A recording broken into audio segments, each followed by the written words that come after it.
Dan baru-baru ini mereka mencipta sejarah sebagai pasukan dengan pencapaian terbaik di pusingan ketiga kelayakan Piala Dunia dalam sejarah bola sepak Asia Tenggara. Sebelum ini aku rasa Vietnam pernah ke third round, Thailand pernah ke third round, tetapi Indonesia dah collect 6 point, which lebih is daripada mereka. the best achievement, menewaskan rekod yang dicapai oleh Thailand dan juga Vietnam.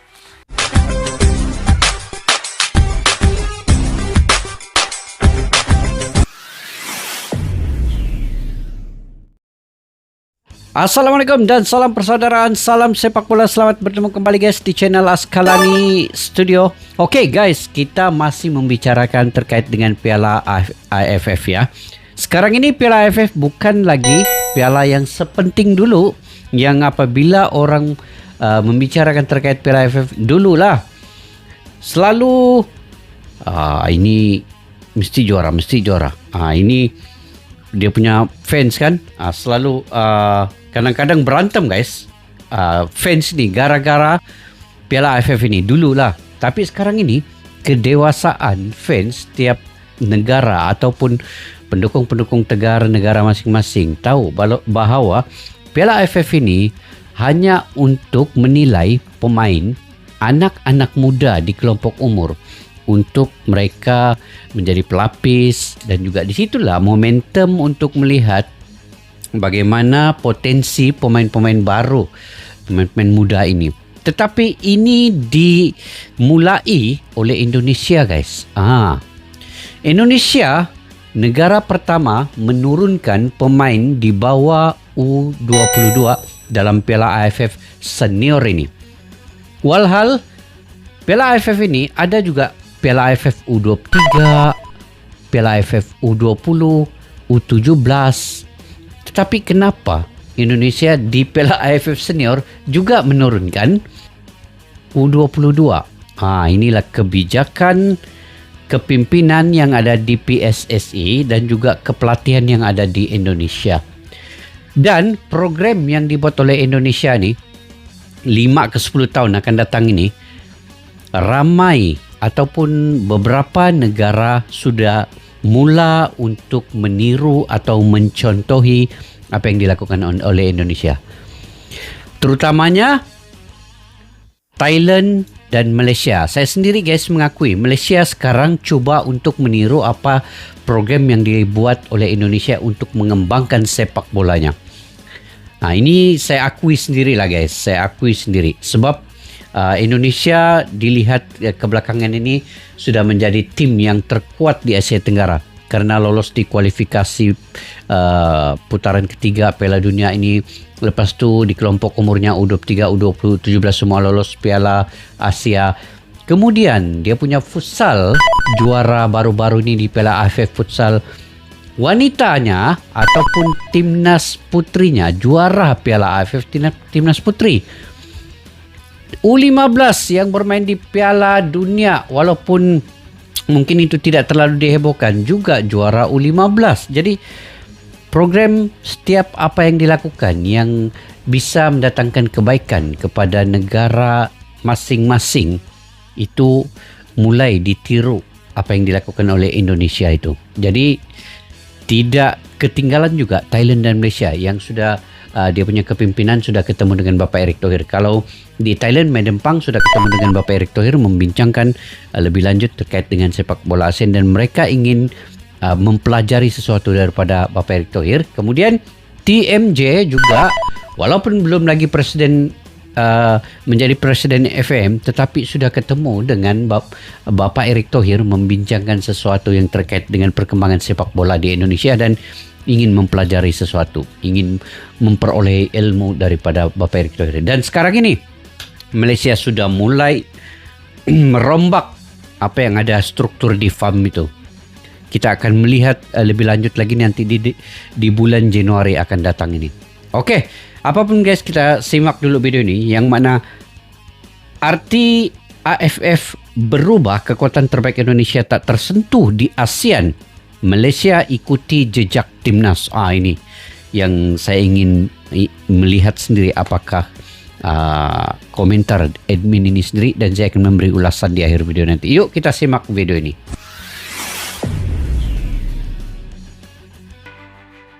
Dulu ada sebuah argumentasi yang menarik, yang pada dasarnya menyebut jika tim yang jadi juara Piala AFF, maka tim itu adalah tim terkuat di kawasan ASEAN.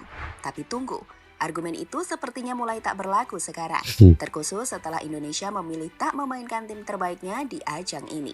Sebaliknya, tim terbaik Indonesia disiapkan hanya untuk bermain di kualifikasi Piala Dunia Round 3 yang tak mampu dicapai oleh tim-tim lain di kawasan ASEAN.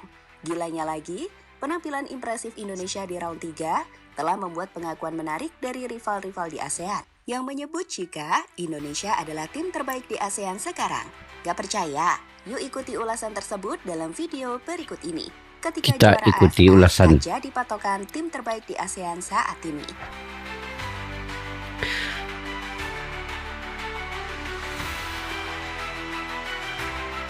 Diakui juga oleh negara-negara lain bahwa Indonesia adalah negara yang unggul di ASEAN saat ini. ASEAN sudah tahu kekuatan Indonesia sebenarnya. Tanpa juara AFF, Malaysia pilih ikut jejak timnas. Inilah kenapa kami pikir keputusan dari STY dan juga PSSI untuk menurunkan pemain-pemain muda di ajang AFF bukanlah keputusan yang salah. Memang sih ada pendapat yang menyebut jika seharusnya timnas atau STY juga memanggil pemain-pemain senior atau bintang di Liga 1. Tapi perlu dicatat juga bahwa tidak diliburkannya Liga 1 ditambah dengan pemahaman bahwa AFF bukan kompetisi di kalender FIFA membuat tim Liga 1 nggak harus melepas para pemainnya. Sebenarnya keputusan ini sudah paling bagus. Liga 1 nggak harus berhenti karena ajang AFF yang panjangnya hingga 1 bulan. Dan ini adalah salah satu bentuk profesionalitas Liga yang nggak terganggu sama turnamen non-kalender FIFA. Di sisi lain, ini juga positif karena pemain muda Indonesia bisa mendapatkan banyak pengalaman yang impact-nya baru akan terasa di turnamen-turnamen selanjutnya yang jadi target prioritas. Oke. Betul, setuju, dan ini sebenarnya keputusan yang tepat. Jadi begini teman-teman, sejatinya meski AFF tetap penting dan timnas selalu punya target termasuk lolos ke final di turnamen ini, tapi PSSI punya sudut pandang yang berbeda yang kami pikir bisa sama-sama kita terima. Pertama, PSSI memahami bahwa jadi juara AFF tak sebanding dengan lolos ke round 3 dan lolos ke Piala Dunia. Betul. Atas dasar itulah, para pemain utama tim Garuda gak dipanggil timnas untuk ajang AFF ini. PSSI membiarkan para pemain terbaik timnas yang mengisi skuad utama timnas di round 3 untuk fokus di klubnya masing-masing. Seperti Jay Izzaz yang main di Serie A, Miss Hilhurst, Tom Hai, Calvin Verdong, hingga Eliano yang main di Eredivisie, Kevin Dix, Ragnar, dan masih banyak lainnya. Termasuk Martin Paes, kiper timnas yang sebenarnya udah gak memiliki jadwal dengan Dallas FC itu, juga tak masuk daftar panggil timnas. Paes contohnya. PSSI memahami bahwa PAS butuh istirahat dan AFF nggak lebih penting dari kualifikasi Piala Dunia Round 3. Maka PAS pun nggak diambil, walau sebenarnya nggak ada hal yang menghalangi PAS untuk main di AFF karena ia sedang free atau tanpa jadwal bersama klubnya Dallas FC. Iya, heran juga kan. Dia sekarang ini tidak bermain di mana-mana liga. Dia sekarang free tapi tidak dipanggil juga oleh Sinteyong karena Sinteyong tahu PAS perlu rehat. Yang kedua, kenapa nggak pakai pemain senior di Liga 1? Jawabannya sebenarnya hampir mirip. Target PSSI bukanlah juara AFF, melainkan bisa memberikan jam terbang pada para pemain-pemain muda. Sehingga di tahun 2025 mendatang, saat SEA Games dimainkan, para pemain muda ini bisa berada di versi terbaiknya. Karena mereka sudah punya pengalaman untuk bermain di level sekelas AFF. Selain itu, tak dipanggilnya pemain seperti Klok, Kambuaya, Egy, dan Witan hingga Lili Pali misalnya. Ya, karena murni AFF bukan agenda FIFA. Dan misalnya PSSI sampai mengambil para pemain bintang ini dan klub-klub nggak melepasnya, jadinya kan kurang profesional. Maksudnya gini, dari awal PSSI kan memang sudah menetapkan AFF bukan target utama. PSSI punya target lebih tinggi, seperti di kualifikasi round 3 hingga lolos ke Piala Dunia di berbagai jenjang kelompok usia timnas. Masa tiba-tiba mau berubah pikiran dengan memanggil pemain-pemain bintang di Liga 1, padahal klub-klub sudah memahami bahwa mereka hanya akan melepas para pemain mudanya. Kalau sampai itu terjadi, nggak jadi profesional dong. Yang ada malah kayak kemunduran. Kami sih percaya bahwa PSSI di bawah Erick Thohir saat ini memandang bahwa kita itu sudah tim terbaik di ASEAN, tanpa harus juara ajang AFF. di mana sejatinya hal itu sudah diakui tim-tim lain di level ini. Betul. Sebagai contoh semalam, meski Vietnam mampu mengalahkan timnas Indonesia, kiper mereka Philip Nguyen gak mau jumawa dengan menyebut bahwa tim yang Vietnam kalahkan bukanlah kekuatan terkuat dari timnas Indonesia. Ia jelas paham betul seperti apa kekuatan Indonesia yang sebenarnya saat mereka sudah 3 kali dikalahkan Indonesia berturut-turut. Perasaan menang bersama timnas Vietnam sangat membahagiakan. Ini juga kemenangan pertama saya. Tapi yang lebih penting, 3 poin itu sangat berarti bagi seluruh tim. Kemenangan melawan Indonesia ini sangat penting. Ini bukan skuad terkuat mereka, tapi kami sangat menghormati mereka. Para pemain muda Indonesia bermain bagus dan juga sedikit dirugikan karena kekuatan fisiknya melemah. Ungkap Philip Nguyen, sumber The Tao. Oh, ini penjaga gol Vietnam. Dia mengetahui sebenarnya yang Indonesia ini hanya menurunkan pemain di bawah U22. Sebelumnya, penyerang Vietnam juga menyebut hal serupa. Dalam interview yang ia lakukan dengan media di Vietnam, Nguyen Tiên Linh mengatakan bahwa Indonesia adalah tim terkuat di ASEAN saat ini, terkhusus usai mengalahkan Arab Saudi di round 3. Tim yang dianggap sebagai tim kelas dunia, yang bahkan sempat mengalahkan Argentina di World Cup 2022 Qatar. Sementara itu dari media Thailand Thairat, mereka bahkan sempat menjelaskan kenapa Indonesia adalah tim terbaik di ASEAN saat ini, saat menyoroti keberhasilan Indonesia mengalahkan Arab Saudi yang kemudian disebut sebagai kampanye yang belum bisa Thailand lakukan dalam sejarah di round 3. Dalam ulasannya, disebutkan jika tak hanya mengalahkan Arab, Indonesia juga menorehkan sejarah baru dengan menjadi negara pertama dari ASEAN yang mengumpulkan 6 poin. Terbanyak di antara negara-negara ASEAN yang pernah berlaga di babak kualifikasi Piala Dunia Zona Asia putaran ketiga. Sementara dari Malaysia, tak sedikit pengakuan dari pengamat mereka yang menyebut bahwa Indonesia telah berada di level top Asia yang telah melewati Thailand dan Vietnam. Dan baru-baru ini mereka mencipta sejarah sebagai pasukan dengan pencapaian terbaik di pusingan ketiga kelayakan Piala Dunia dalam sejarah bola sepak Asia Tenggara. Sebelum ini aku rasa Vietnam pernah ke third round, Thailand pernah ke third round, tetapi Indonesia dah collect 6 poin. Dan Which lebih is daripada mereka. the best achievement, menewaskan rekod yang dicapai oleh Thailand dan juga Vietnam.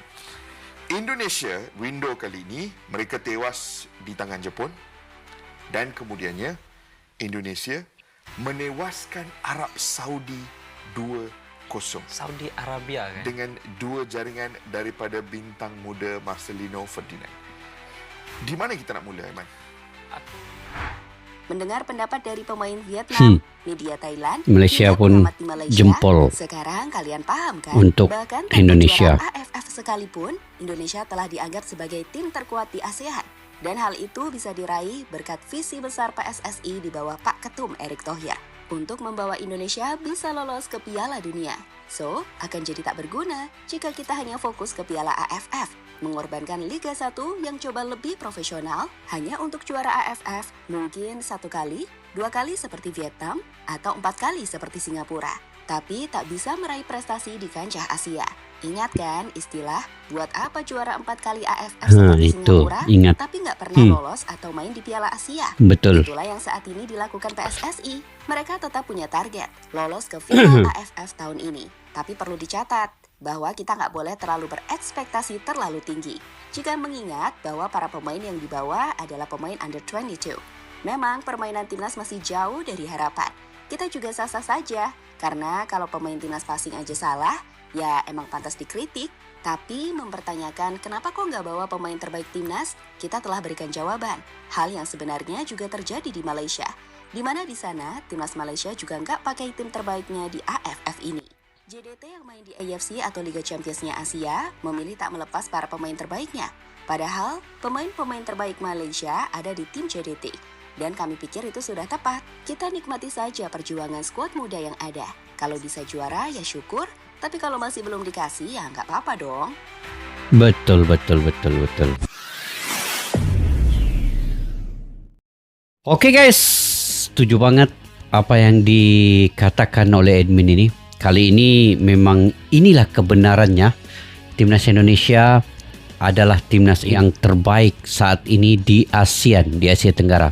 Ini diakui sendiri oleh Thailand, Malaysia, Vietnam. Dan saya sendiri guys melihat kemampuan selama mereaksi terkait dengan sepak bola di ASEAN ini, memang Indonesia antara negara yang paling terunggul saat ini. Walaupun di Piala AFF ini Indonesia belum menjadi juara dan mungkin target tahun ini pun ke final, dan bonus lah kalau menjadi juara karena Indonesia mengantar tim U22. Ini sangat tepat sekali apa yang dilakukan oleh PSSI dan juga Sinteyong, karena tim U22 ini potensi untuk kejuaraan di Sukan C nanti ataupun sebagai pelapis lagi juga kepada pemain-pemain senior. Jadi apa yang dilakukan oleh timnas Indonesia ini, ini guys yang saya ingin katakan, coba ditiru oleh pasukan timnas Malaysia sekarang ini. Begitu juga Malaysia sebenarnya tidak mengantar tim yang sepenuhnya kekuatan sebenar di Piala AFF ini karena banyak klub yang tidak melepaskan pemainnya seperti JDT yang kebanyakannya di situ pemain-pemain Malaysia, dan juga Sabah FC. Ada 4 pemain yang baru-baru ini juga bermain di Sabah FC tidak dilepaskan ke pasukan Malaysia. Jadi banyak pemain-pemain muda juga yang ada di Malaysia ini sebenarnya mengikut jejak apa yang dilakukan oleh timnas Indonesia. Seperti alasan yang diberikan admin tadi, Liga 1 itu masih berlangsung di Indonesia, begitu juga di Malaysia. JDT bermain di Piala AFC ya. Begitu juga dengan Sabah FC masih bermain di Liga tempatan ataupun Liga Malaysia. Jadi tim-tim lain mengakui bahwa Indonesia sebenarnya di Piala AFF ini hanya memperkembangkan talenta bibit-bibit muda sebenarnya yang ada di Indonesia. Ada ramai lagi sebenarnya pemain-pemain di Liga 1. Kalau video saya tadi siang ya, yang saya upload sebelum ini, di situ admin mengatakan bahwa Indonesia punya tim A, tim B, tim C, tim D, tim E lagi. Itu yang digunakan sekarang ini di Piala AFF adalah tim yang paling terbawah, yaitu U22. Sedangkan ada banyak lagi tim sebenarnya yang bisa dibuat oleh Indonesia, yang bisa mereka bawa ke Piala AFF ini sebenarnya, tetapi mereka memilih untuk membawa U22 ini. Satu keputusan yang tepat bagi saya.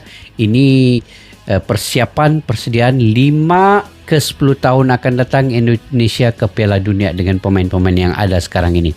Inilah yang dilakukan oleh Bapak Erick Thohir, berfikir untuk masa depan. Sedangkan ramai yang melihat, ramai yang beranggapan negatif sebenarnya dengan apa yang dilakukan oleh Indonesia mengantar tim U22 di Piala AFF ini. Tetapi itulah pendirian Sinteyong dan juga Bapak Erick Thohir ini cukup kuat untuk target 5 ke 10 tahun ke depan ini. Untuk Piala Dunia dan juga Piala Asia itu yang lebih penting sebenarnya kejuaraan itu. Piala AFF ini hanya sekadar untuk membina dasar fondasi pemain-pemain muda saja. Begitu guys. Oke, mungkin kalian juga punya pandangan pendapat sendiri ya terkait dengan berita di video pada kali ini. Kalian boleh komentar positif di kolom komentar di bawah. Komen-komen yang positif, komen-komen yang membina, mengkritik bisa, tetapi memberi saran-saran yang terbaik untuk sepak bola kita di ASEAN dan info-info yang terkini daripada kalian. Pada yang baru mampir ke channel ini, jangan lupa subscribe, like, share dan komen jika kalian suka dengan saya punya reaksi. Oke, sampai jumpa lagi. Assalamualaikum warahmatullahi wabarakatuh. Bye-bye. Askalana Studio untuk kita channel yang bereaksi tentang apapun yang ada di Indonesia, channel YouTube dari Malaysia di Askalana Studio. Jika mau tahu tentang Indonesia, ayo like and subscribe channel kami Askalana Studio. Askalana Studio.